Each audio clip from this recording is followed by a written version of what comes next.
वैष्णवीच्या लग्नातील खर्चाचे तपशील समोर। लग्नात एक दिवसाला तब्बल 1.5 कोटींचा खर्च। वैष्णवी हगवणे प्रकरणावरून संपूर्ण समाजानेच आत्मपरीक्षण करण्याची वेळ।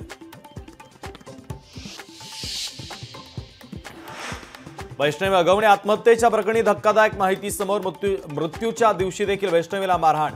वैष्णवीचा शवविच्छेदन अहवाल पोलिसांकडून कोर्टात सादर। महिला आयोगाच्या अध्यक्षा रुपाली चाकणकरांच्या विरोधातच महिला आयोगामध्ये तक्रार। रुपाली चाकणकर यांच्यापासून जीवाला धोका। संगीता भालेराव यांची फेसबुक पोस्ट। एक्वा लाईनचं काम करणाऱ्या तुर्किश कंपनीला काढून टाका। आमदार आदित्य ठाकरेंची मागणी। काल झालेल्या पावसामुळे वरळी मेट्रो स्थानकामध्ये पाणीच पाणी। दिशा सालियन प्रकरणामध्ये दिनो मोरियाचाही हात। नारायण राणेंचा हल्लाबोल तर दिनो मोरिया ही मातोश्रीची सून। नितेश राणेंची ठाकरेंवर घणाघाती टीका। राज्य मंत्रिमंडळाची बैठक संपन्न। बैठकीमध्ये 10 मोठ्या निर्णयांवर शिक्कामोर्तब। शेतजमिनीच्या कौटुंबिक वाटणी पत्राच्या दस्ताला लागणारी फी माफ करण्याचा सरकारचा निर्णय। मान्सूनपूर्व पावसामुळे राज्यात 37,000 हेक्टरवरील पिकांचं नुकसान। एनडीआरएफच्या निकषानुसार मदत दिली जाणार।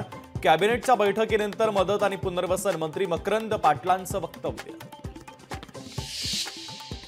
पुण्यासह रायगड आणि रत्नागिरीला हवामान विभागाकडून रेड अलर्ट तर पुढील 4 ते 5 दिवस सातारा, कोल्हापूर आणि सांगलीमध्ये जोरदार पावसाची शक्यता।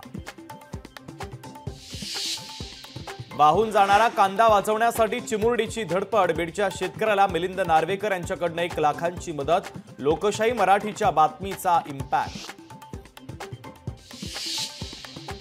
राज्यात 278 सक्रिय कोरोना बाधित रुग्ण। मुंबईत 37, ठाण्यामध्ये 19, पुण्यात 2 कोरोना बाधित। घाबरू नका पण काळजी घ्या, प्रशासनाचं आवाहन। नर्स सासूनं सुनेचा घरातच केला गर्भपात। नाशिकमध्ये संतापजनक घटना।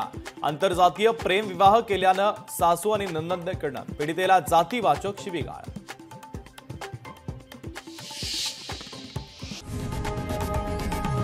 लोकशाही मराठी ऐका, पहा, जागरूक रहा।